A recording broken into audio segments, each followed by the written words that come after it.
Hello, Joy Brooks with Email and Coffee. We've come a long way, baby. Or have we?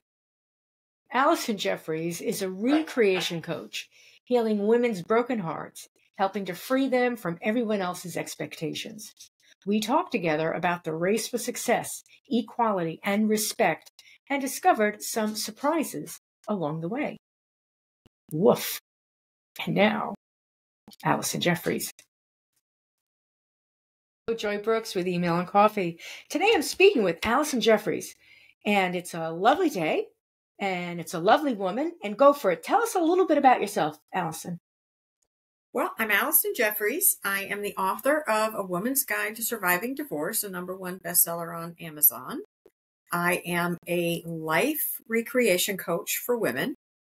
And what that means is I help women remember who they were born to be and learn how to live their life the way they were meant to live, happily, honestly, and intentionally. Yeah, poor women. We've been sold a bill of goods.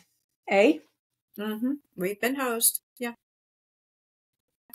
And you know, the question is, when did that happen? When did that happen? It's been happening for a long, long, long time. And starting in the Industrial Revolution was when women started to be told we were not what we really are. You know, we have this image of our grandmothers being these weak little women and you know, they were told what to do and all that. And I understand that probably did happen to some. But I don't know about you. I knew my grandmothers. And they were forces to be reckoned with. They were strong women. You know, they were, yes, 50% of the marriage. Yes, they were housewives. But they had command and sovereignty of their homes. They knew what they definitely, you know, that in most cultures, that's very true. Most cultures. I mean, there were some issues that were real issues.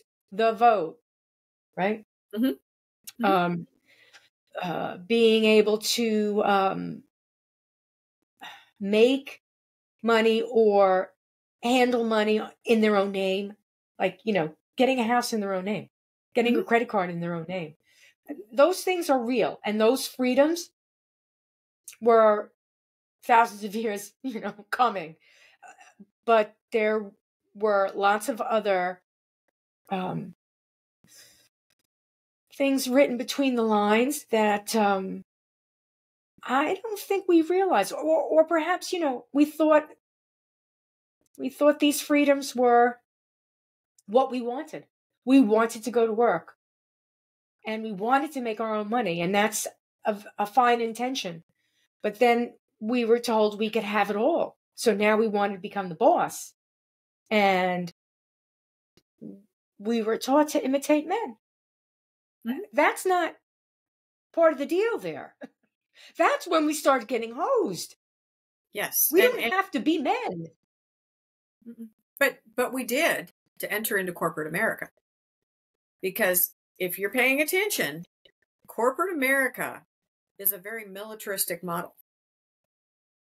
The person with the big corner office, and then every office size goes down from there.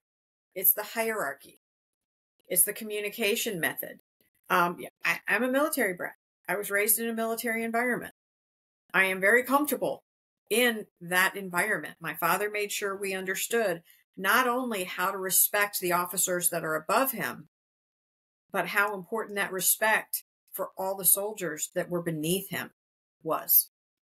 And we, in our household, we got in as much trouble for disrespecting up as we did disrespecting down. And when I went into the corporate world, I was very comfortable because I had that upbringing and that knowledge. And even as a very young woman, I'd have senior male leaders go, "Wow, you were kind of comfortable in there." Yeah, I was. But you know that guy who was the CEO of Shell Oil Company? Yes, I know. I've been working with him for months. And guess what? He's a human being. And so is his wife. And I know the name of their dog. And I don't care if he's the CEO of Shell Oil. He's a nice man. And you show him his due deference. because of his position, but he's a human being. And we did fine. And this guy was just blown away that I was that calm about working with a CEO of Shell Oil. You know, we're all just people. But yeah, and women are very capable. You know, we don't need to be molded into broken and molded into something else. We don't need to be. That doesn't need to happen because we have the ability to do it. I mean, as you said, we're sovereigns over our own houses. Mm-hmm. Who, in most cases, obviously, there are exceptions to everything that we say, but in most cases, the woman got the budget, the woman bought the food, the woman bought the clothes, the woman, gave the kids money to go to school, to buy lunch. They knew what was going on. Oh, in yeah. most cases. My mom ran my house. My mother never said, wait till your father comes home. Of course, you had brothers. I was one of two girls in the house. So my mother never said, wait till your father comes home. Never. If she needed to punish me, she'd punish me right then and there. Oh, my mother punished me right then and there. And we listened to Mom. Your father gets home and you're going to get it again. But yeah, no, he would be like, oh, I'm so disappointed in you. And that's all you needed from Dad. That's all you needed. Mm-hmm. Oh, he's disappointed in us. Never touched. Never. I mean, my mom's hand, back and forward, I knew it very well. My father never touched us. Mm-hmm. Well, you watch you think about what we were watching on TV when we were growing up in the 50s and 60s. Let's look at Leave It to Beaver. Yes, I still watch it on MeTV. Yeah, I mean, ask you the question. I remember my mom, and I do actually have an apron that was hers that I hold on to because it was hers. Did I ever see her wear it? No. My mother did not answer the door when my father came home from work. Why he had to knock, I don't know. But she didn't meet him at the door in an apron and high heels and pearls with a couple of martinis in her hand. That was not the normal lifestyle for most Americans. The wife was busy taking care of the kids, taking care of the house, whatever other responsibilities she had. And Dad was at work. And then when everybody came home, we were, there was none of this putting on the pearls to answer the door. That was the beginning of the domestication of women. And then it was, well, you can either be in your pearls and high heels delivering martinis, or you can go join the work world and be successful. And, unfortunately, and I, growing up in the 60s and graduating at the end of the 70s and college in the 80s, by the time I was old enough to graduate from college, I started out in a life where my job as a girl was to grow up to be a woman, a mother, a wife. And that was my goal. And I remember one day in third grade when the teacher said, how many of you in this class are going to college? And it was what do we want to say? It was where they stratify the classes. This was the smart class. And so she was going to college, and everybody in the class raised their hand, but me. And she looks at me and she goes, well, what do you want to do? If you're not going to go to college, what are you going to do? And I said, well, I want to get married and have kids. And some particularly nasty little boy in the back of the classroom yelled out, oh, who'd ever want to marry you? Well, showed him. I've been married 3 times. So, someone did want to marry me. I was going to say, did you marry him? No. I've been married 3 times. First 2 didn't work. This one, definitely much different than the first 2 because I didn't know what I was doing. But that's how quickly that balance of who we were as women changed. If you think about it, in my lifetime, we went from we were being raised to be good women to being raised to be workers. And then it was almost sacrosanct if you had a brain in your head and had good grades that you weren't going to go to college. And then you got there, and the problem was that you were thrust into an environment that was a totally male-dominant environment. So, of course, women weren't going to succeed right up front because women had to learn how to operate in that male-dominant society. That's called corporate America. Mm-hmm. And, you know, I was the second generation of women into that environment. The first generation of women that went into it, the only way to be successful was they had to be brutal. They had to be as rough and as tough and as dominant as the men were to be successful. They had to act just like a guy. Mm-hmm. And then when I came along and I was like, you know, but I really am a girl. I want to be a girl. So I wore my business suits, but, you know, I was young. I could do it. I got away with those short skirts that came with them. And I'd walk into a meeting with a man and he'd look at me and, you know, as my boss used to love to say, you know, we send you in looking like eye candy. And they knew they were doing it. Mm-hmm. But then I actually knew what I was doing. And so not only would I get their attention, but then I'd keep their attention because I knew what I was doing. And that's how you made it at that time in the corporate world. If you wanted to stay a woman, you had to know how to play that game. You had to look the part that was acceptable to them. But then you had to be able to do the work to be promoted. Mm-hmm. Mm-hmm. Mm-hmm. And so you know, you really need to be like a notch better than everyone else. Just, you know, that much better. But you couldn't let anybody know that in a grandiose way. You had to be quiet about it, yes, because that was not acceptable. But they sold us a bill of goods that we could have it all. We could have the career. We could have the family. We could have the love of our life. We could have a fantastic life. And yeah, you can have all those things, and I've had them all. Just not at the same time. Yeah. Not at the same time. When did it dawn on you that something wasn't really, like, you know, you're working and you're successful, so why would you think there's something wrong here? When did you say something's wrong? In my early 30s. In my early 30s, I had 2 little kids.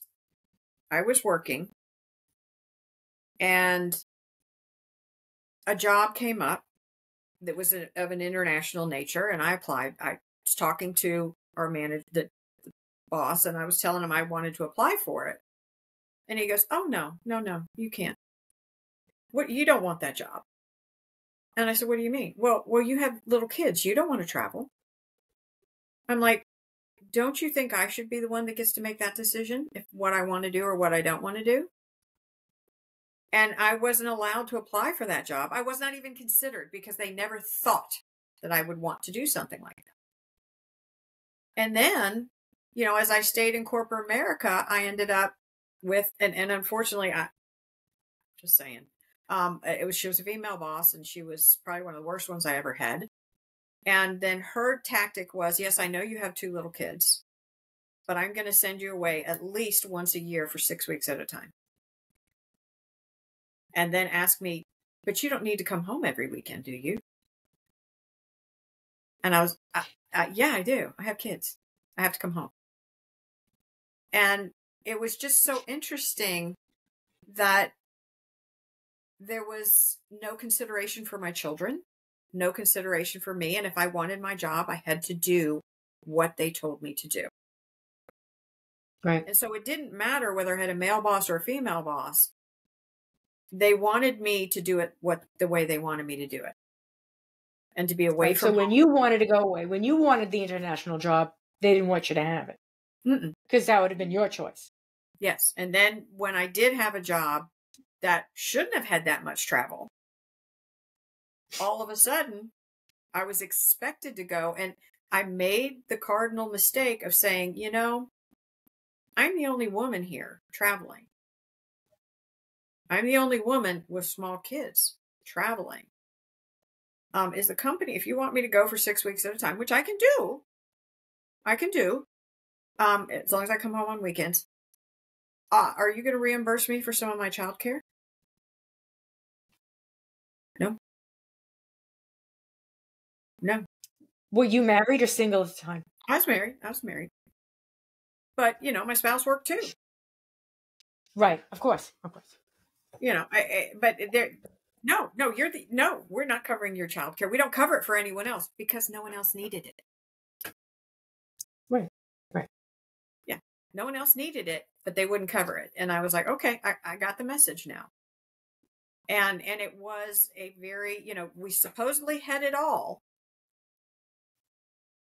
but we were so worn out and we weren't home enough to enjoy any of it.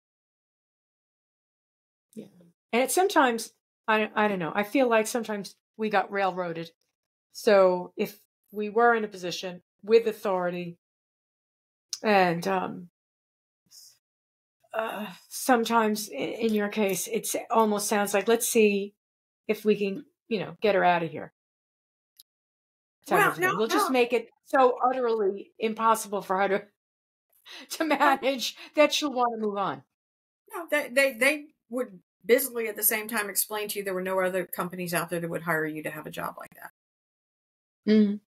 That they were good to hire you. And I rarely ever share this, but it was a very toxic environment that I worked in.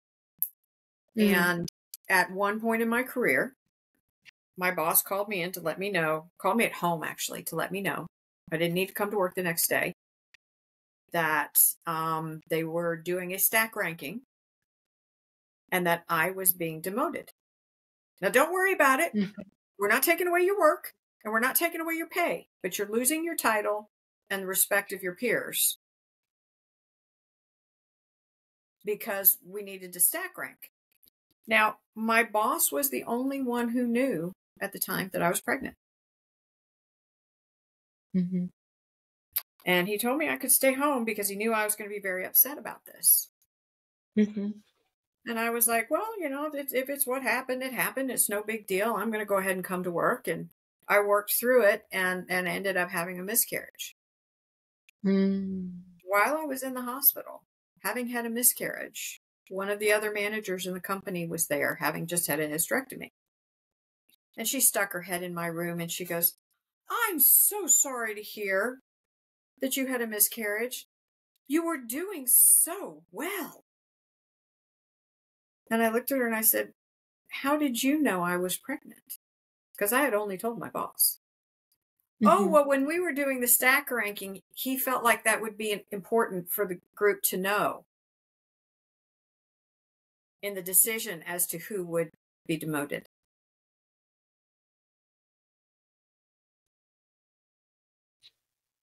And these things happen. Yeah, these things happen. So the thing is, they happen to men too. They do happen to men too. Mm-hmm. But because they're pregnant. Yeah, not when they're pregnant. Yeah, really. Yeah. They do happen to men too. But it's sort of, I don't know. I don't know how to explain it. Because I had an odd thing happen to me when I worked for a company, when I was asked to do something and I couldn't do it. They wanted to fire somebody and they wanted me to help them fire. And I didn't have any problems with that person. And that person was of color. Right. And they wanted me to write her up. And I was like, I can't write her up because I don't have a problem with her. If you have a problem with her, you'll have to do the write-up. And she said to me, it's, you're part of my team or you're not on the team. And I was fired a week later. Mm-hmm. That's okay. I got my job. All women. Mm-hmm. I got my job back a week after I went back to work. I got my job back. So it was strictly But did you want it? Well, right. Yeah. But did you want it? Yeah, because then okay. I was still brainwashed into I've got to be successful. I've got to make the most of myself because I have this degree, because I have a brain, because I'm intelligent. I can show them that women can do what men can do. Mm-hmm. Because that's what we were sold. That we had to work harder and put up with all of this so that we could prove that women were equal to men in the work environment. so that other women would have an easier time. That was the bill of goods we were sold. You are paving ground for other women. And if you don't get this right, they're not going to be able to follow you. Mm. Yeah. And now here we are, all wishing that we could stay home. I do. I work from home. It's all good. I know. And I know. Well, I did find that way to balance my career, because for the last 20 years of my corporate career, I did work from home. So I was able to stay home and take care of my kids. And when they were a little bit older, not when I really would have liked to have, but I was able to do that. But you really had to fight and work to find ways to make all of those things happen. And I was just very fortunate that my job allowed that I was able to have a boss that allowed me to work from home, and was able to complete my job from home. And I was fortunate that way. And so I at that point was able to juggle it a little more effectively than when I worked in the office. The thing that I always think about for myself, I mean, it's through my own eyes, is that I never wanted to manage anyone else. I was always very good at doing things and knew my job, and I'm very responsible and I'm disciplined. So I had no problems. If I worked for someone and I knew what my responsibilities were, they were all going to get done, and I had no problem. But I had this, what I didn't know at the time, I didn't really want to become a manager. I didn't want to manage people. I liked doing things. I liked knowing I had projects. And I never wanted to get to a point where I wasn't managing the projects anymore, but I was managing the people, managing the projects. So I had that, going on, although I didn't, I hadn't verbalized it. It just didn't make sense to me. And I wasn't getting any promotions, and I didn't know why, because I had clearly none of those skills. I clearly didn't attempt to get those skills. So I was sort of blindsided. And that's why I needed to get out of corporate America, because I wasn't that woman, that girl. I wasn't that woman that was going to make her way up the ladder. There was no ladder. I was really happy where I was. And if I was there in 20 years, I'd be fine. But that wasn't what they expected. And like you said, in some way, you needed to show other women that you could do it, or you didn't fit in either. Right? So in one of my jobs, I moved around. I got, is the term lateral promotions? In other words, I didn't go up any higher. I just kept on doing this.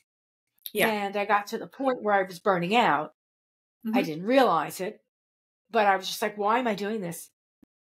I just feel like something's not right here. And that's when I started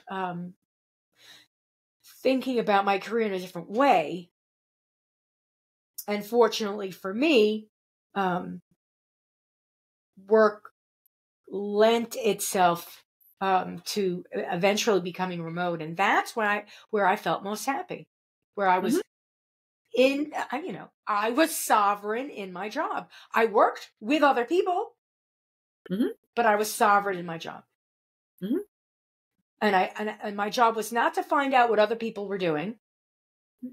That wasn't my job. I knew what my job was. So, that's the way it has been for me. But I'd say that in many cases, I don't know. Have you experienced becoming a manager and then questioning that type of a move? Do you think that women are good managers? This is a very odd question, because women obviously are sovereign in their homes. They're telling the kids what to do. It depends on the person. I'll be honest. Mm. There's some men that are good managers and some men that are not. There's some women that are, there's some that aren't. Mm-hmm. I did. I actually, for a while, and when I worked from home, I managed a national sales team for both Citigroup. Yeah, for Citigroup.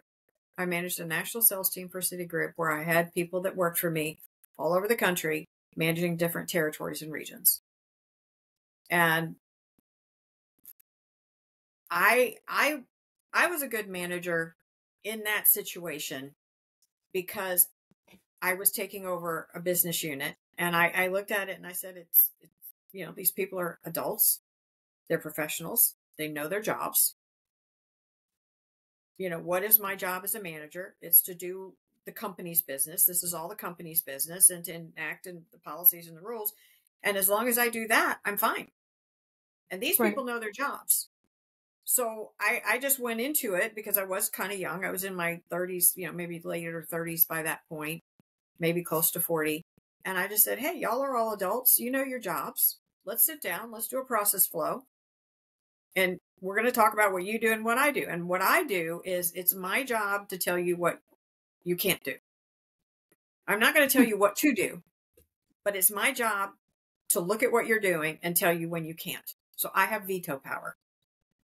You come to me, you tell me what you want to do, and I can veto it. Otherwise, you go do it. And it worked out really well because I let them do their jobs. They knew what their jobs were. Or you are a micromanager, one of those micromanagers. No, because that was never my idea of fun, is micromanaging anything. And so for me, I loved being a manager. I loved being a manager. Whether the people, bringing people to the best of their abilities, giving them the freedom to do the job, letting them do their jobs, and just saying, hey, when things come up, you got to bring them to me. And I look at them from the vantage point of the company because it's their business. And if we can't do something, we can't do it. And then we figure out what we can do. I'm going to jump on this. So some strengths that women have clearly are nurture. And that's what you were doing. Right. So that's why I think what I said about being managers is that there are some things that women as managers don't do well. And then there are some things that they do well. And I think it's because their nature is to nurture. And if the job is not along those lines, it starts ripping them apart and turning them into monsters. And, making them become what others want them to become. And that's anathema. That's like, that's a breeding ground for discontent. Absolutely. That's destroying a person from the ground up. Instant burnout. That is absolutely so, because you can't undo thousands and thousands of years of evolution of how we've acted in society. And if you go back to archaeology, you go back to hunter-gatherers, and guess what? That's where our wiring comes from. And like you said, as women are wired to nurture and nourish. Men are wired to provide and protect. Okay? They're very different skills. It works out. It's a perfect team. It doesn't mean that women can't provide and protect if they need to. Don't come between me and my kids. You won't like it. I can protect in a heartbeat. And if they need something, I can provide it. But my main role is nurture and nourish. Okay? That's what we've got. As little girls, we were raised. And we were told how good girls act, right? What is a good girl? What's the definition of a good girl? She's obedient. I don't know. I feel you're going to tell me, though. I am. She's obedient. Well, look, wait. I'll show you a good girl. You like this. Here we go. It's a good girl. She's such a good girl. Okay, so there you go. Right she's on cue. yeah, there you go. Obedient. Doesn't make too much noise. Doesn't bark too much. Doesn't talk too much. Plays well with others. He's smiling. And it plays well with others. And is essentially well behaved, right? Mm-hmm. And that's a good girl. Mm-hmm. She's Seen a good and girl. not heard, quiet, all this. This was the model. And I've worked with women from all over the country. I've had clients from Russia, India, South Africa, you name it. I've had clients from all over the world, as well as Americans. And this is the role of a good girl that we were all taught, right, as women? Can you agree with that definition? Now, here's the problem. And you're going to laugh when I tell you the answer here. When I went to look up definition of a good girl, they have hijacked good girls, and it's now coming to all these X-rated sites. So don't look up good girls online. It's not a good thing to do. They've hijacked it. You go to OnlyFans. Yeah. So I said, okay, so where am I going to find this definition? You know what I Googled? Characteristics of a well-behaved dog. There you go. She's a good girl. Yes. And that's what was so funny when your dog jumped in your lap, because yes, that is what that definition is. We all agree that is what a good little girl does. Mm-hmm. Okay. We become the family pet. Now here's the problem. We grow up into being an adult, whether it's our married life or whether it's our career life. We want to be good at it. So there is only one role model that we have been taught as girls or as women. And that is the good girl role model. So we get into the job, or we get into the marriage, the relationship, and we start being easy to get along with, plays well with others, doesn't talk too much, isn't too forceful in the situation. We become the household pet, or the whipping boy at work. We become the pet at work, And as long as we're doing that, we were okay. But the minute you stood up for yourself, or asked for more, or demanded more, oh wait, whoa, what are you doing? And so it was that role that we had to keep. And unfortunately, they never taught us how to be good women, not good girls, good women. We all know. That's when we gave up good women we became good men. Yeah. And for men, we know what a good man is. He's honest with Yes. his word. He's protected and provider. He is honest. He is hardworking. All these things. We know what a good man looks like. Hopefully we do. If you've seen one or two, they're out there. Mm-hmm. But what is a good woman? And this is where, as women, it's up to us now to say, it's time. We learn that it's okay to be a good woman. And a good woman is someone who knows her mind and is not afraid to use it or speak about it. What they believe, what they know, what they see. Yes, they still nurture and nourish the people around them and put them into consideration. But that good woman knows that it is her responsibility to take care of herself first. Because if she doesn't take care of herself, there's nothing left to go around to help all the other people that she wants. And so the difference between the good girl and the good woman, they may sound not too different, but they're night and day. Because the good girl fades into the background. Right. Seen and not heard. Yeah.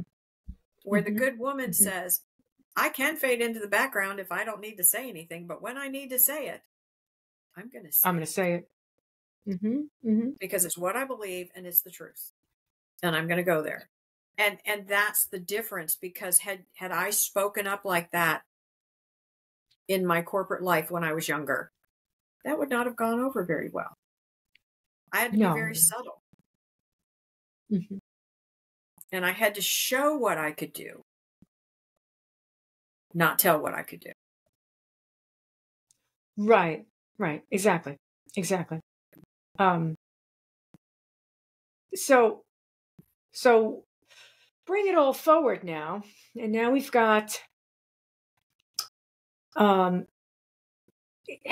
know, almost more women working than men. Salaries equaling out in some cases. Getting close, yeah. Getting closer. Very close. Women taking charge, women becoming entrepreneurs, women, women. And is this a good thing? Because I wonder, in speaking with so many women, I see them, some of them are exhausted. Some of them are trying to do things that they really don't want to do. I mean, in the long run, they're doing them because they think it's going to get them more money and perhaps the title and things that they think that they want. But I don't think that's what they want. So we're chasing. We're chasing. I don't know. We're chasing ghosts. What are we doing? We're chasing a carrot on a stick. Yeah, they're holding a carrot on a stick out in front of us and expecting us to run after it. And for a long time, we had to. But in the end, it all comes down to we've lost so many things that are just so real and so common, they've become distorted. So they have distorted happiness. And instead of being just happy, because you can be, happiness is now equated to social status, to money, and to possessions. And it's not necessarily it something that you obtain. You can't obtain happiness. It's a state of being. Yes. And so it's all these things that you obtain equate to happiness. And the reality is, if you know better, you know that happiness is not getting what you want. Happiness is wanting what you have. Right.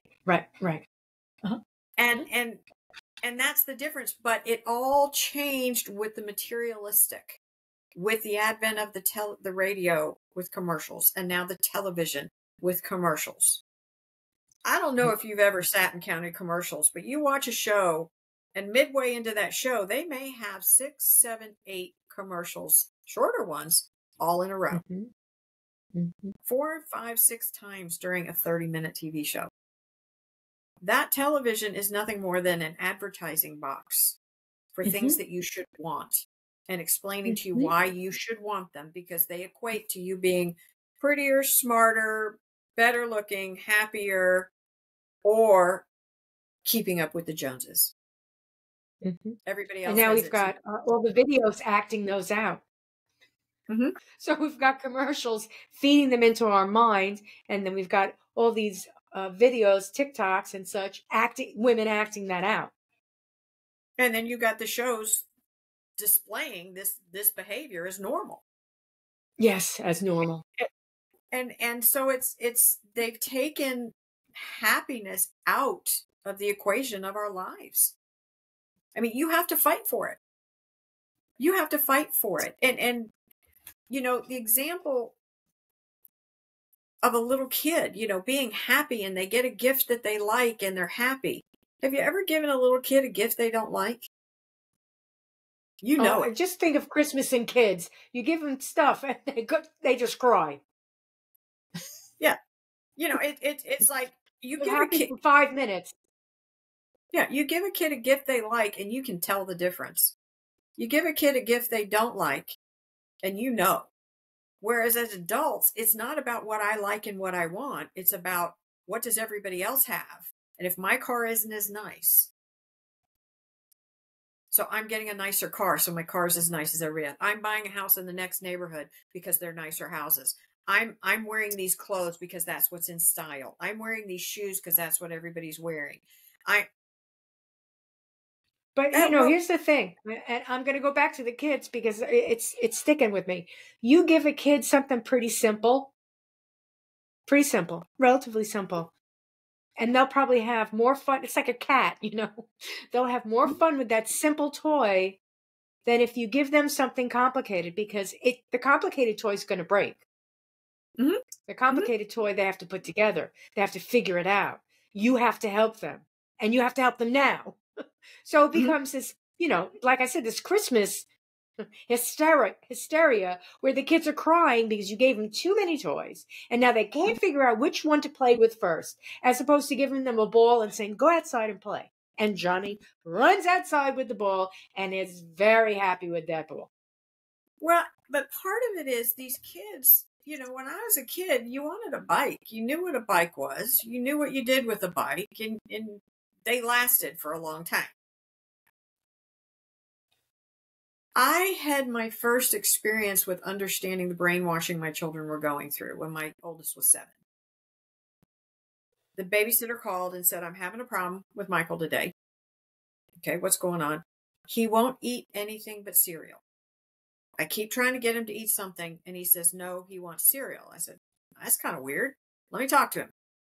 So I got on the phone with him. I said, Michael, are you okay? Yeah. How's the day going? Okay. I said, do you want to eat some lunch? And he says, I want California Raisin Bran. And I'm like, okay, that's what he's been telling me. He wanted cereal. And I forget what kind of cereal it was. He wanted cereal. And I'm like, okay. I said, well, why don't you eat something other than cereal? No, Mommy, because you told me I can only have one box of cereal at a time. So I want to eat all the cereal. Why? Because I want California Raisin Bran. Now, the child had never eaten raisins. He had never eaten the singing raisins. Yeah, but he had seen the commercial enough time for California Raisin Bran that he wanted to eat that whole box of cereal so he could get this different box. And that was the power of that advertising and brainwashing my child. He had never eaten it before because we didn't have it in the house. I can guarantee he wouldn't like the California Raisin Bran. But it was the power of everybody else is eating it. Everybody else likes it. Hey, look, Mikey likes it. Mikey likes it. Here's the other thing. I don't know if this has ever happened to you, but it always happened to my husband. He was a late night TV watcher. Or the TV watched him late night. Sleep, yeah. And inevitably, he'd see one of those late night commercials, the teeter-totter. Remember that? The teeter-totter? I mean, for a month, it was like, I need the teeter-totter. You have to get me the teeter-totter. I want the it was an argument. I was like, oh, you know what? Just get him the damn teeter-totter. So I got it for him. The end of the story was we sold it. I mean, he hated it, but it was late night TV. So I laugh sometimes because I watch TV also, and sometimes I fall asleep and it's watching me, and I'll wake up and you ever see the Bulb Head commercials? Bulb Head is like a brand of, seen on TV stuff. I laugh all the time. I laugh all the time because it's all of these bizarre products that sometimes the hardware store will carry or the drugstore will carry in the as seen on TV section of the store. And I'll walk down that section and I'll be looking at those products and I'm laughing because that's what the commercials made me do. Now, I don't buy them. If it was my husband, I can guarantee I'd be coming home with something. But when I was a little kid, and I don't know about you, but when I was a little kid, there wasn't all this advertising pushing us into certain products. And so when it came Christmas time and we had to make our Christmas list, we got the Sears and Roebuck's catalog and we'd go through the pictures. We picked out things that we saw that we thought we'd like.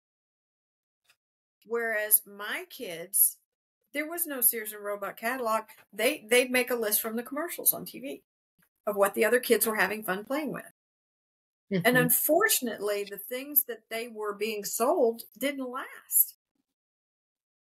They get them and they break. Yeah, I mean that happened at some point in time where, they don't make them like they used to anymore. Everybody says that.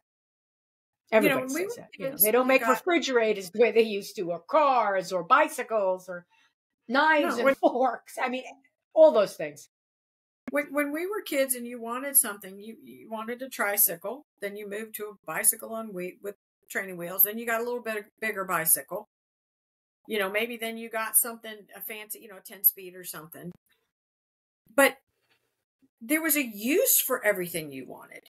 You did something with it. Now kids want toys that the toys play themselves. And they said, watch it. But I mean, it's become huge marketing. Everything is sold to us. Everything. Now, I'm not saying that the concept is new. I'm just saying because we have devices, starting with the radio. Well, no, I'm sorry. It probably started with the Guggenheim printing press. But, as Yeah. soon as they were able to get word out to the commoners, somebody said, "Oh, I've got a great idea. Let's sell them whatever we can." And they do. We get that all the time, every day, in and out. And it becomes, it's noise. I mean, it's a lot of noise.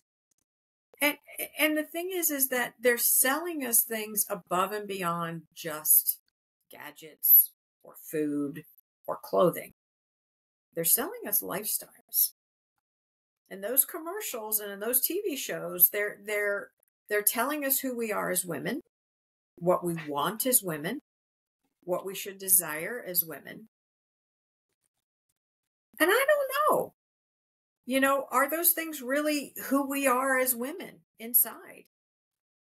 Just feminism. I don't understand how they can call what they're calling feminism. Yeah, Because, I think they've lost their minds. starting with take the bra off and burn it, Okay, yeah, I Right. know they're uncomfortable. I get that. They're uncomfortable, but, it beats the alternative. But there you go. The alternative is just as uncomfortable. Yeah, well, actually, and far more unattractive. But the reality, the reality is this movement of feminism telling us what we needed to do, what we should do. There was the fictitious boogeyman that we were fighting against to prove that women were good enough, to prove that women were smart enough, that women could work hard enough. Who were we trying to prove this to? They set this imaginary boogeyman out there that we as women needed to step up and prove wrong. Was it that we wouldn't fight for the vote unless they set up this whole rigmarole to get us, out and about? I mean, I understand. As I said, I would never give up my right to vote. I would not give up my right to, although some women would, I would not give up my right to have a bank account or have a car, or, if I wanted to travel on my own, by myself, or even do something by myself, or right? seek medical treatment or whatever. Women used to not be able to even do that without their husband's approval Right. and permission. So, I mean, I realized that there was a need for for equality, for our coming, coming up in the world. It was clearly a need for that. But we somehow, without realizing it, we got sold a whole bill of goods with that. And no, I think go if ahead. we go back 250 years, if we actually understood how people lived 250 years ago as opposed to how we live today, I think you'd find out that women were far more equal 250 years ago. They may not have had their name on the ownership. I get that. But they had a say in their household. They raised their children the way they felt was right. And their spouse respected them, and they worked as a team. Because no offense, we watch a lot of Westerns because we can't figure out some of this new stuff on TV. We're old. Back in the day, when two young people got in a wagon and traversed the country to the far side of the world, do you think that they'd have made it if the woman was weak? Yeah, I was going to say, she knew how to use that gun. Do you think she knew how to use the gun? She knew how to use the knife. She knew how to use her mouth, and she knew how to use her brain, and she knew how to work. And I believe she knew how to drive. She knew how to work the horses. She knew. Mm-hmm. And if they had cows, she knew how to milk the cows. Because she knew, it was a hard life. If she wasn't doing so, both were equal partners in that relationship. He may have had final say, and that's fine. But what we've been told now about marriages, we go into these marriages, and I mean, I work with women going through divorce, coming out of divorce, trying to rebuild themselves. And we get into a marriage and we go into that good girl role, and we turn ourselves into the family pet. And I promise you, we are not equal in that relationship in any way, shape, or form. Even if we are working, even if we are still bringing in the income. And it's not necessarily the man's fault. It's as much our fault because we give up our power, even if we're bringing in the income, even if we're working, even if we're doing all of this, we still, as the woman, want the man to provide and protect. And so we become the junior partner. Something that occurred to me was like, you're talking about the good girl. So now we want to be the bad girl. We've moved from being the good girl to being the bad girl. And remember that sentence that your mom used to use, and I heard it my whole life growing up, and most women my age have. Self-respecting women don't fill in the blank. Self-respecting women don't talk like that.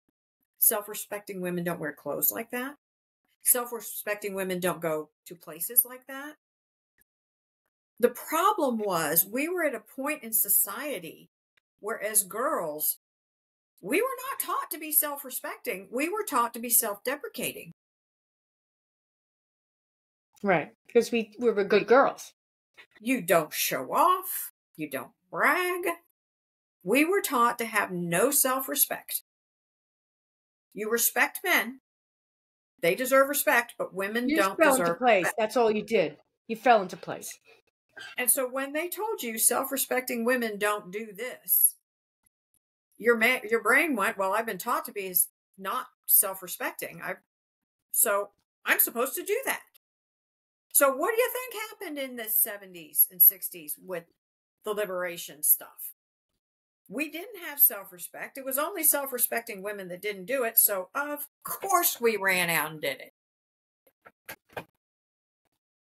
And then we paid for it because we disrespected ourselves by doing things that we shouldn't have done. Yeah. Shouldn't have done, not from a societal perspective, but from the damage it did to me perspective. Yeah. I mean, there were I don't regret doing the things that I did, because I taught myself a lesson, and and it's not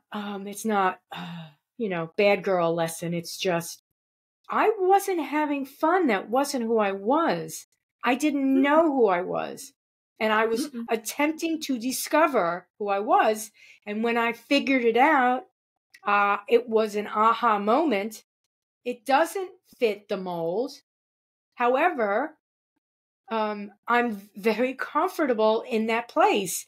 And I am in that place as who I am, as a human being of the female sex. I mean, all of the things suddenly made sense. For many years, because my husband had an injury, I was the breadwinner. And it was very stressful for me. We did not have kids because I got married I was in my 40s. We did not have kids, and I didn't have children out of wedlock. So, I don't have kids. So I didn't have this maternal instinct, although I always had animals. In any case. So, I was finding out completely on my own where I'd made mistakes. And when it finally occurred to me that, probably, if I hadn't been so busy trying to prove everything to myself, if I had been less proving that I could do what a man could do and more proving what I wanted to do or discovering what it was, that I probably would have eliminated some 5 or 10 years of, misplaced happiness. And, everybody needs to discover who they are. There's no doubt about it. But being sold, what was it, Virginia Slims? Do you remember the cigarettes? Was it Virginia Slims? What was the Virginia Slims lights, yeah. What was the saying? That was the cigarette that they said, you could do it all or whatever it was. Wasn't there some slogan? Wasn't the cigarette the slogan? I don't remember it. Do I have to look it up? I'll look it up. That do it all or something. I forget what it was. Exactly. But, yeah. I smoked them. Self-respecting women don't smoke. So I started smoking. Well, Virginia Slims was made for women. What was the slogan? I don't even know if they make them anymore. You've come a long way, baby. Yeah, you've come a long way, baby. That's it. Now you have your own cigarettes. The thing it's a woman thing to smoke cigarettes. In that whole feminist movement as it played out, there was nothing feminine about it. And quite frankly, there was nothing that had any form of self-respect in it. There was no self-respect. There was no self-worth. It was all fighting against this fictitious foe. This whatever it was. And in all honesty, I do believe that women used to be far more equal in their own homes and far more equal in their own lives. I was listening to an old Western and a guy said a line and I went, whoa, that's interesting. And I realized that is the way it used to be. There was, a woman and some guy was, pushing on her or whatever. And some other guy came in and took him out and just looked at him and said, nope. The way I grew up, a woman's word was a law. All a woman had to say is no. And it was respected. That's the way it used to be. Women had power. Women had strength. And women stood up for themselves. And that was understood.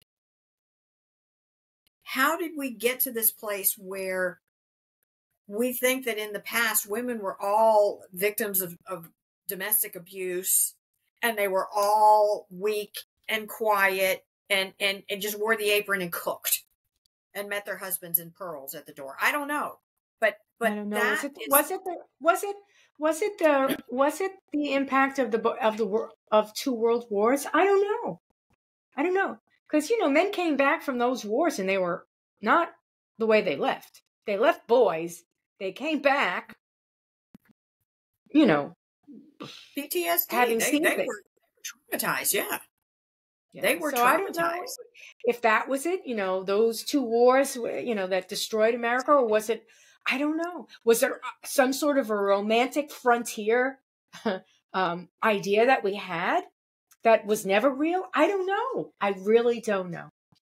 But and when did we all think of the pastoral life, not pastors as in, priests, but pastoral life as being the that romantic, perfect life where we're close to nature, we're aligned, everything in its place. The animals, the Bambi's your next door neighbor and comes to see you every morning. I don't know. I just know that I don't I don't necessarily see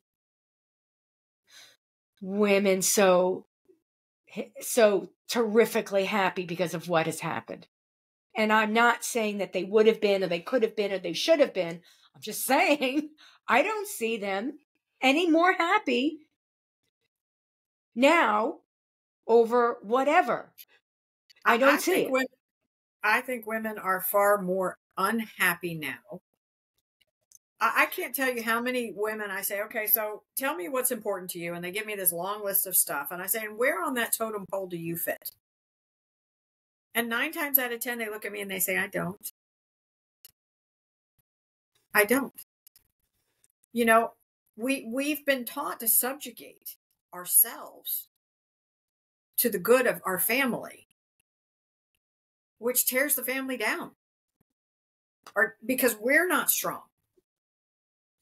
And somewhere it's been a gradual process of the weakening of women, which has allowed men to be more weak. And now we just have weak people everywhere pointing fingers. It's someone else's fault. Someone else is supposed to do this. And I didn't create any of this. And at the end of the day, there's something called radical self-responsibility. And the first time I heard it, it blew my mind. And I was like, what is that? And there's no way. People used to be responsible for themselves. They weren't waiting for the government to come in. They weren't waiting for the mayor to tell them what to do. They weren't, we had small communities. Yeah, and the road women needed to be fixed. The men came out and fixed the road. And the women, the women ran the communities. The women's organizations. They'd come out with a potluck and they'd feed the men. Yeah. It was, and people were happy. They were happy with what they had. Yeah. Here's another thing. And, the world's going to hate me for saying this. Okay, we're going down the rabbit hole. No. We're going to go to the tip of the rabbit hole. So when birth control came out, it was because love the one you're with and sexual freedom and, da-da-da-da-da-da-da. So women began to act like men sexually. And it freed us up and we took the pill and we didn't have families. And maybe we got married. Maybe not. But that concept of acting like a man sexually with that appetite, there's a reason men have multiple partners and women do not. And by taking or providing the freedom of our bodies, I get it, but I don't get it by giving us freedom to have or not have children, to escape the inevitability of every month us being able to become pregnant. By escaping that, we became like men. And again, where has that gotten us? What? So now we're older. No one's had children. You're supposed to have children when you're young. It's easier that way. Now we're having them as we get older. It's difficult. Everybody will say, "Oh, but the economy and everything." They had children before, and they weren't millionaires. Trust me. It has nothing to do with economy. But there's a mindset now that children take away your freedom, or they're almost, it's like there's some burden on you. Well, so Joy, the very concept of survival and species and, generations has been impacted. That has been directly impacted. And I think that's where we've really, both men and women have been sold. I don't know what we've been sold. And I don't know, because sometimes I think too much, is that nature taking care of itself because at some point we would have overpopulated the world? Is it taking care of it? Or, like you get too many rats in a maze and odd things happen to those rats. Is that what's happening to us? Or we're too many rats in the maze? And nature's basically checking us? I don't know. I'll just say here's where I see it. And yes, we're officially in the rabbit hole. Go ahead. Yes. We've gotten to that place where there's so much distraction. The TV sets, the radios, the movies, the video games, all the stuff, the surfing the web, all these different rabbit holes to go down. We've got a job. The scrolling. Yeah, we've got the job, we've got the kids, we've got all this technology, we've got all these things we need to do. We still need to keep up with the Joneses. We have worked ourselves into a place where we have no concept of time because we're too busy and everything is at this frenetic pace. Now, you're not having fun when you're running around like a chicken with the head cut off. You're not having fun when you feel like you got 900 things that need to be done and there's no time to do them. You're not having fun when there is no time. Here's the thing. When I was 20, I couldn't conceive of life beyond 25. Everything had to be done right now, right now, right now. Where'd I get that from? Well, from the fact that I had to hurry up and get through school, hurry up and go to college, hurry up and get a job. And I was put on this path. You know what? There's plenty of time in life. The average lifespan of women is 81 years. There's plenty of time to go to school, get an education, finish your education, go to work, have a baby, stay home, raise that baby till they're 15 or 16 years old, at which point they're not coming home every day anyway. They're gone. They're teenagers. You can start a career and have a successful career that you start when you're 40. But when I was 20, I was being told there's not enough time. There's not enough time. You need to hurry up. You got to hurry up and get these things done. You got to keep going. You got to fill these roles.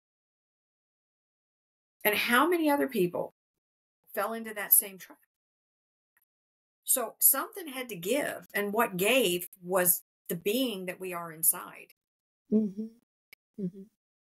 We became caretakers for the world and absent for ourselves. And we're actually now slaves of that freedom that we thought we were getting. We're not slaves to that system. And I'm sorry.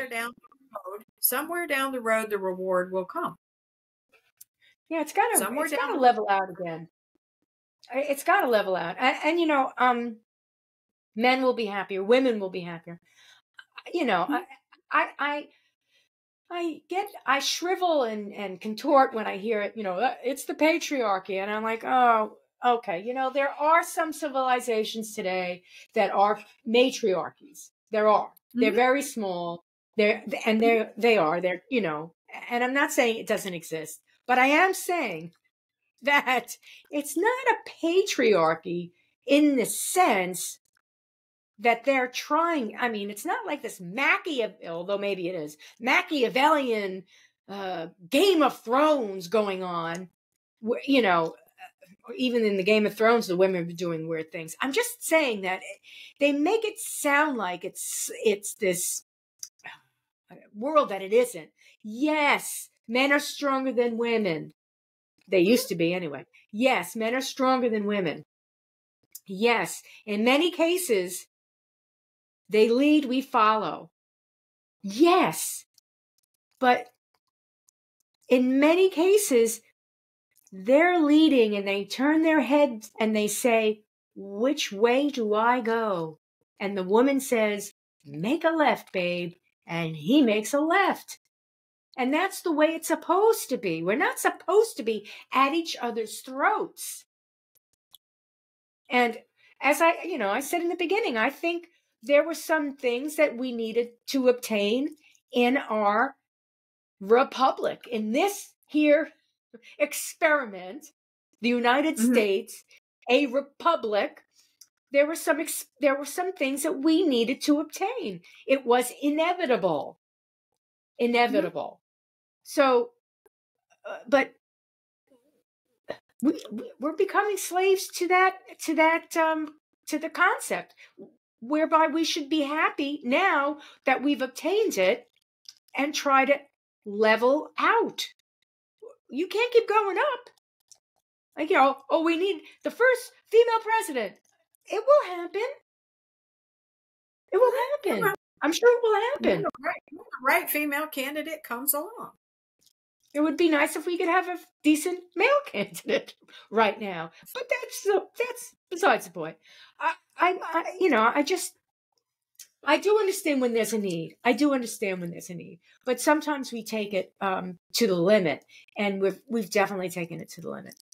And I just have a problem with this identity politics of we need a woman president. No, we need the best president we can get.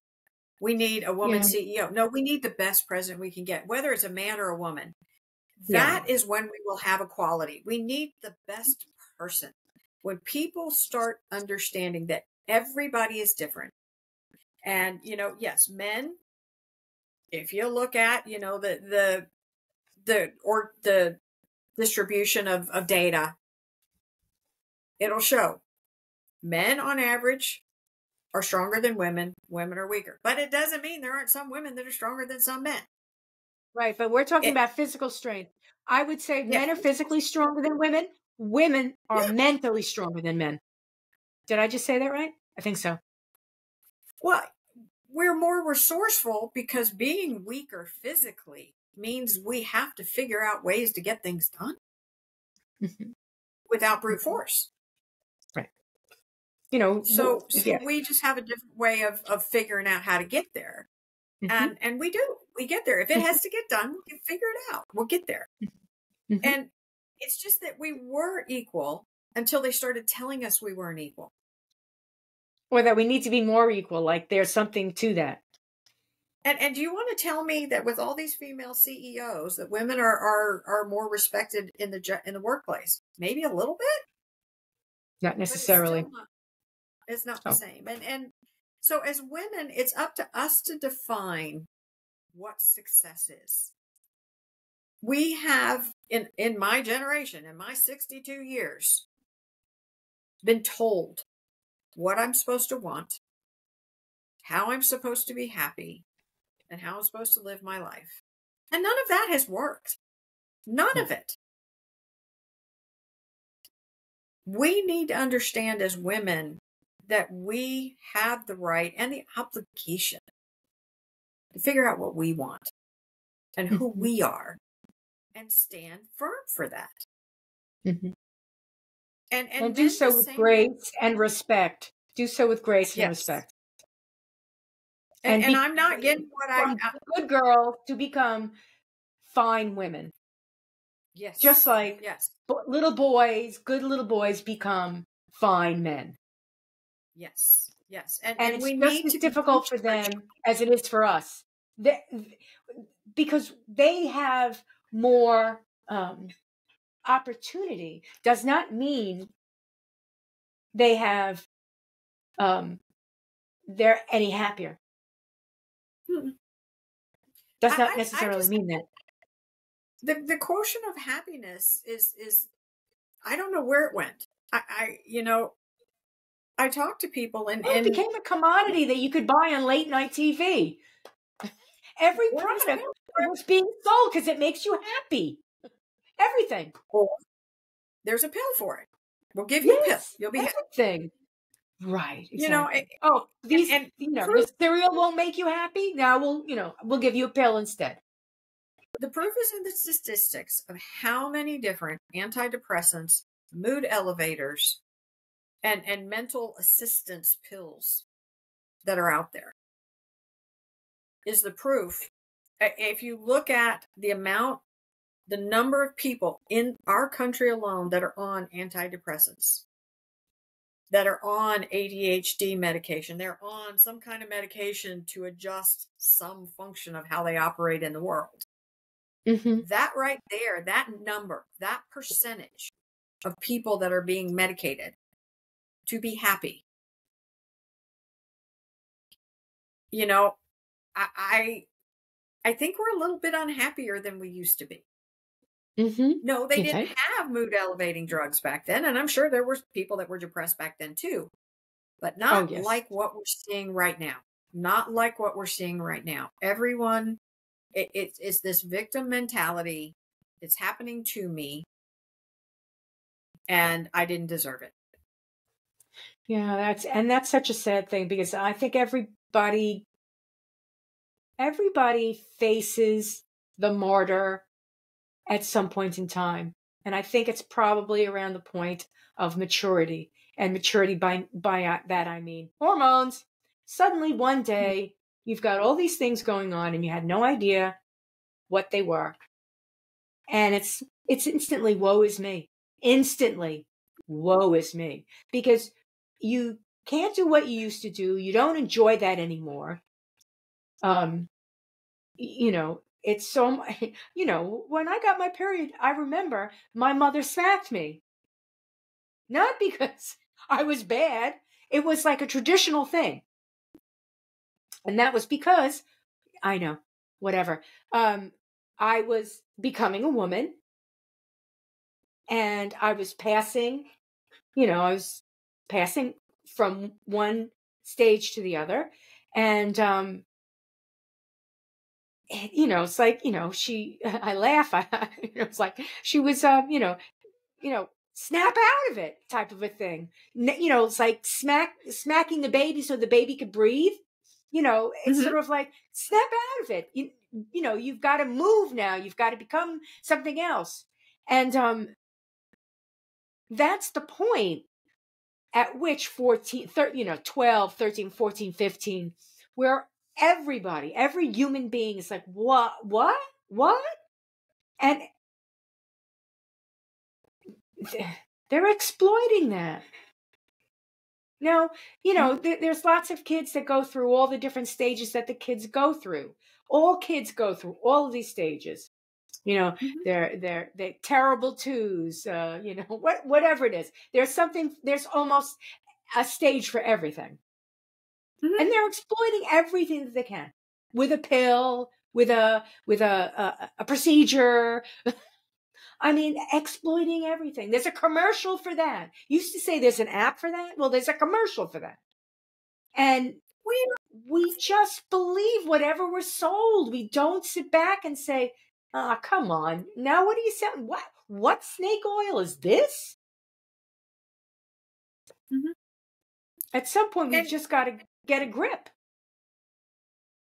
Well, but if you think back to where, when we were young, we were so unprepared for what life was going to be.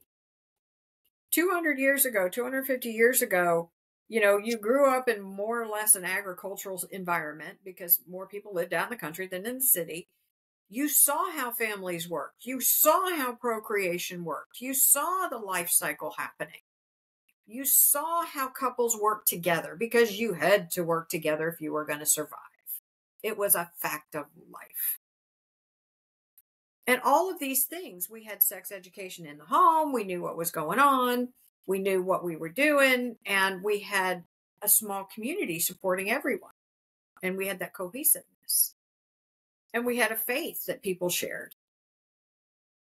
Which means you have a common foundation for how you think the world works.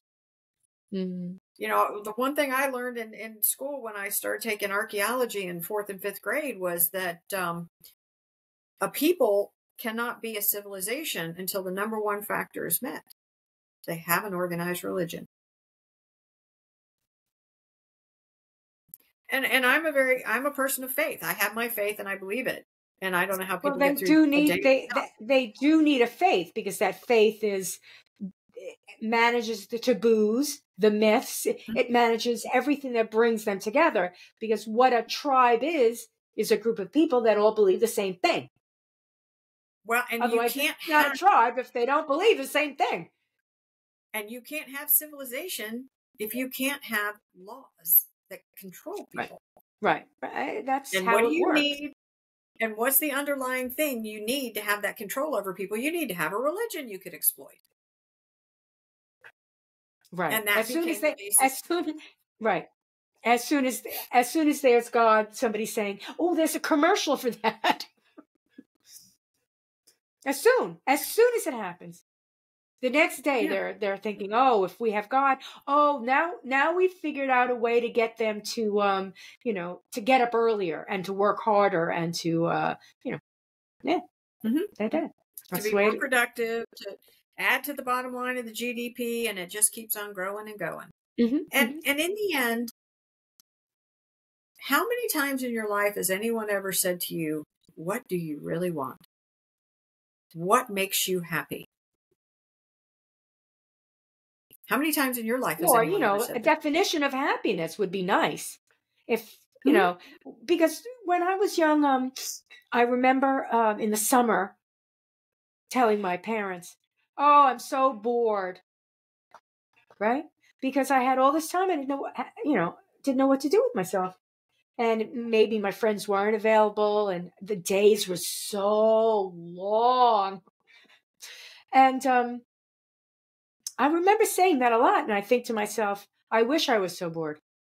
I wish I was so bored. And I definitely appreciate every moment I have. Of course, mine are ticking and there's not as much ahead of me as before me. But, I don't know if my parents could even have explained it to me at that point in time. I don't think that they could have explained, okay, you're not happy, so why don't we, do something together? I know, though, I do know for a fact that when I was doing things with my parents, specifically my parents, not necessarily my friends, but when I was helping my father or helping my mother, I was very happy. I felt protected, appreciated, loved.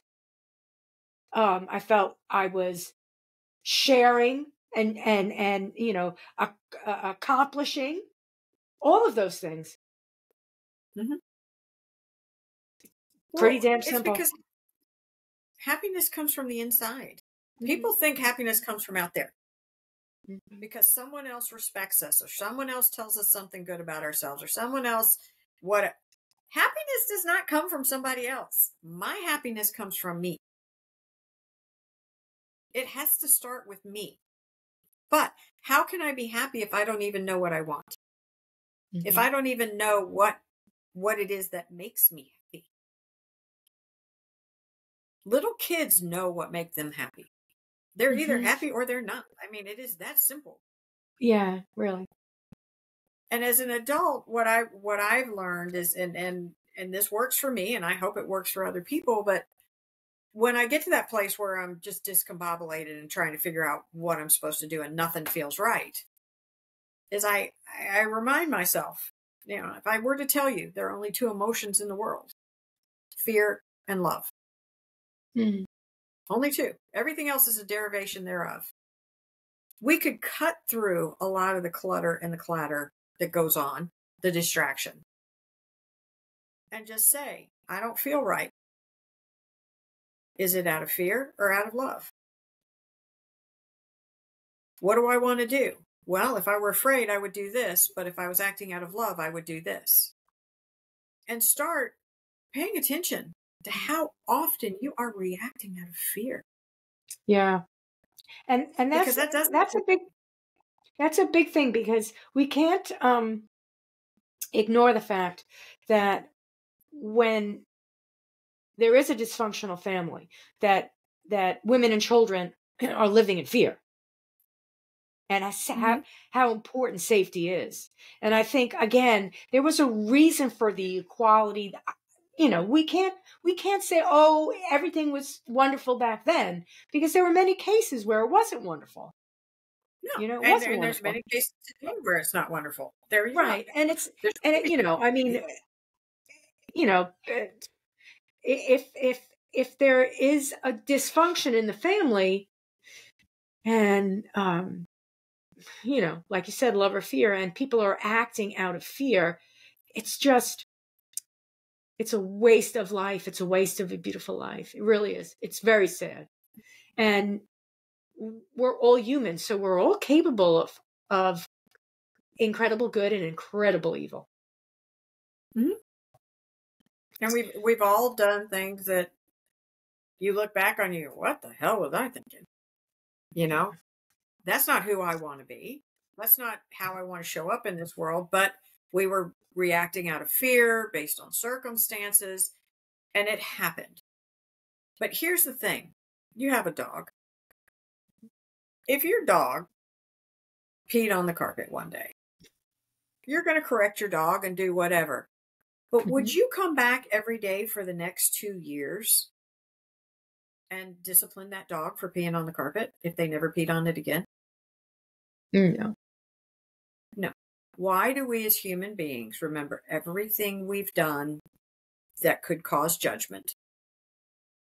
I'm not going to say it was a mistake or things we did wrong, because it doesn't necessarily mean we made a mistake or did anything wrong, but that someone else is going to judge. And we will beat ourselves up with that for the rest of our lives. Mm-hmm. And we will continually punish ourselves for something that we did 20 years ago. Because And I'll use the term that's so popular, because it traumatized us and we don't know how to set it free. We don't know how to put the pieces back together again. We haven't forgiven ourselves. We haven't forgiven the other person. We, any amount of unfortunate malformed thoughts in our head, so that it keeps replaying. I mean, and you said the opposite word, forgiveness. We don't know how to forgive ourselves any more than we know how to forgive other people. And that's self-defeating. Right. That is absolutely. You can't learn how to forgive other people until you learn how to forgive yourself. Mm-hmm. And it's hard to do. I get it. Mm-hmm. But once you learn that you deserve forgiveness, that you made a mistake. What is a mistake anyway? In my opinion, I have a definition for it. A mistake is something that you did before the knowledge that you needed, before you had the knowledge that you needed, that you'll find somewhere later on in life. Mm-hmm. And now you've got the new knowledge. Now it becomes a mistake and you're beating yourself up for what you didn't know. That is, if you think about I made a mistake. You didn't set out to make a mistake. You made the best decision with the information that you had at the time. It becomes a mistake when you gain that additional information or insight into the situation. And now I'm going to go back and beat myself up. Doesn't work. It does not work. So if you can say to yourself, I did my best with what I had at the time, I can forgive you, Joy, if you did your best with what you had at the time and I got hurt. I can forgive you easy. Mm-hmm. But I need to learn to forgive me. Right. Because once I learn to forgive me, forgiving everything else becomes even easier. And forgiveness is for ourselves. And forgiveness is very difficult. Very difficult. Having, gone through my husband having cancer and him dying. I knew that he had cancer. So for 2 years, I knew I was already in the grief process. And because I had lived through my mother passing, my father passing, and my brother-in-law passing. By the time I got to my husband, it's a terrible thing. It's true. I had the death thing done. I knew what it was going to do. I knew the feelings. I knew it all. So I was already forgiving myself on the day that he was diagnosed with cancer. I was already saying to myself, you're going to make a bunch of mistakes. You're not going to be perfect here. This is not going to be easy. He's going to suffer and you're going to suffer, and away we go. So by the time he was gone, I still have guilt. I should have not said, all the time. And I'm like, come on. If there was an instruction book, you would have read it, but there wasn't any. So cut it. Like, what was I going to do? Just because that day I wasn't going to get upset, he was going to live longer? What? He was going to be miraculously cured? No. You were going to have a better evening? Yeah. But you know something? You couldn't do it at the time. You didn't have the strength, whatever it was. So I'm like, I often have memories. Like you said, you pee on the floor and I'm kicking myself every single day after I look at the stain. And that's very normal for humans. Very normal for humans. It is, unfortunately. It's not helpful. Not in our best. No, it's not in anybody's best interest. It really isn't. It really isn't. And, these are all things I say, these are all things that it would be nice if they could. They're almost like the morals, when the moral of this story is that our grandparents and our parents used to tell us when, I know that my grandfather was good for that kind of stuff. He thought that way. Old school, perhaps, but he thought that way. And he was patient, and he would let something happen, and then you could see it in his eyes where he would say, and the moral of the story, do you know, can we put it together here? Let's put it together. And that's because he used to read me Aesop's fables. So he was in a mindset for that. And that's what the myths, and that's what, the little tribal, little communities used to do for each other.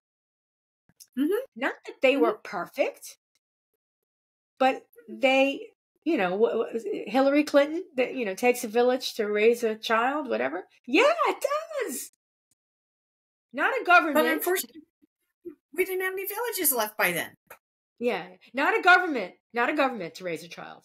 No, not a government. No, a village. No, a village.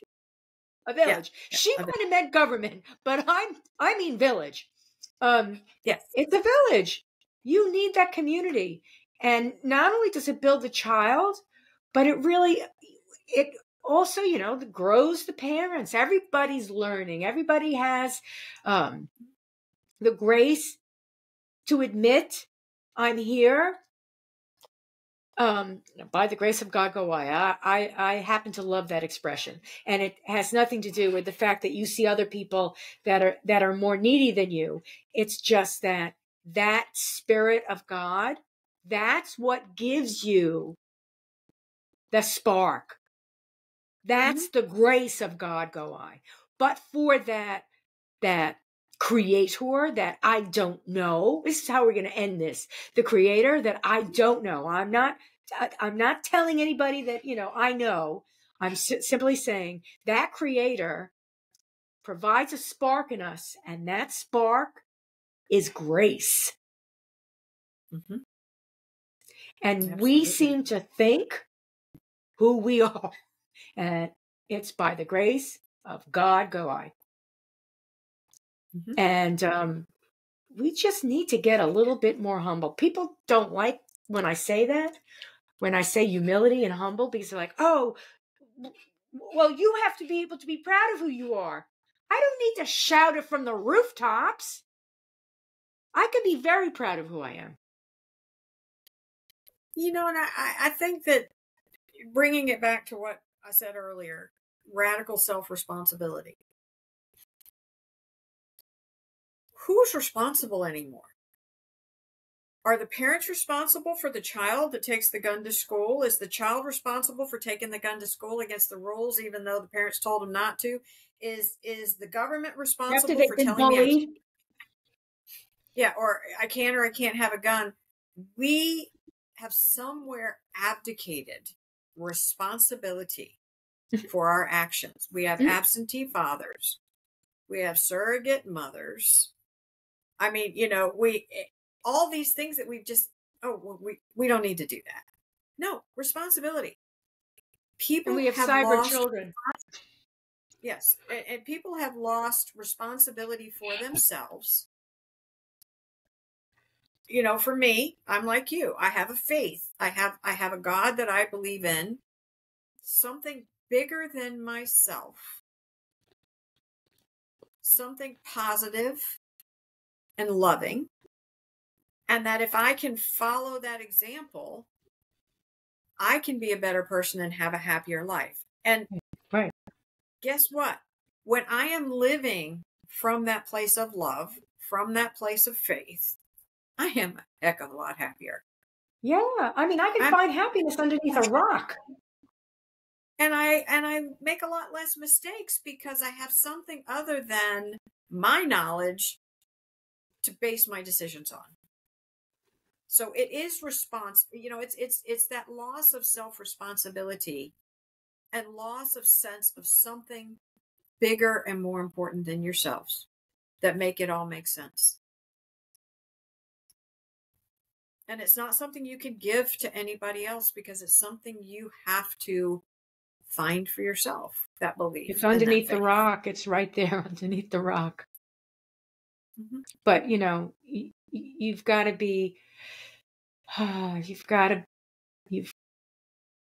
be lucky enough to have the opportunity to find it. Mm-hmm. And that's, I think that's the plight of the human race. It's like, be kind enough or, be in a situation where you've got that opportunity, because I think there are a lot of people that have no opportunity. And, I understand that. But once you get the opportunity, it's not a matter of, another word, privilege. It's a matter of responsibility.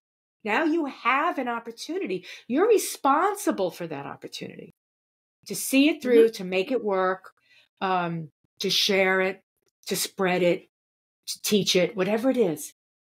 It's not yours. And I'm not trying to go socialist or Marxist or, I'm not anti-capitalist. I'm merely saying that in life, there are kernels of truth that that can be followed. There's a way, the logos. Now I'm getting philosophical. I went from capitalist to philosophical. There's the logos, the way. There is a way. It's a good thing.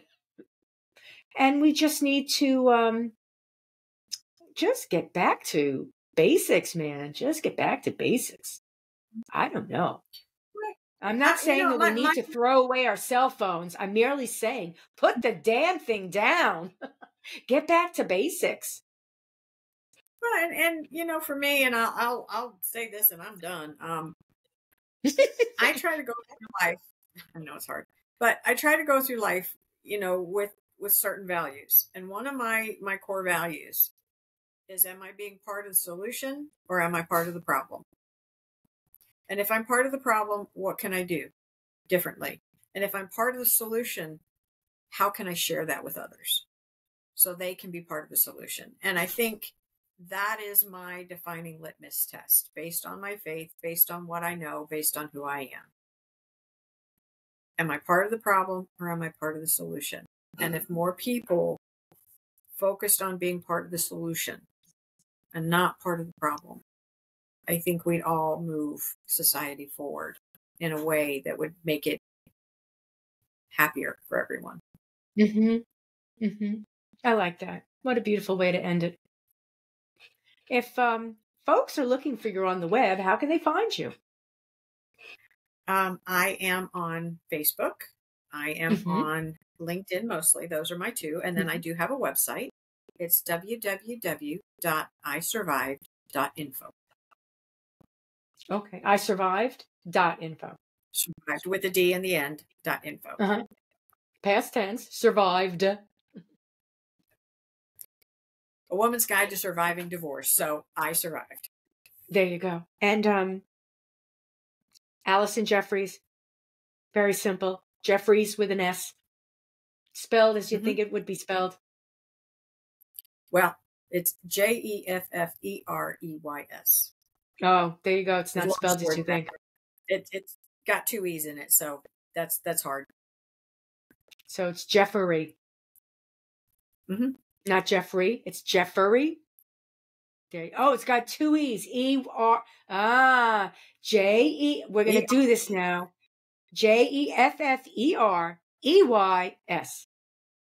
There you go. Thank you very much. So I passed my spelling. If you type it right, you'll find me. If you don't, I didn't realize that before. Yeah. I did not realize it. Yeah. Learn something every day. That's something. If somebody asks me what I learned today, I'll be able to say Allison's last name. All right. Thanks so much. We've unfortunately we haven't solved any problems, but we've talked a heck of a lot about how they have come to be. Yeah. Now we'll find the solutions. We're working on it. Thanks so much. We have a good. All right. Bye-bye.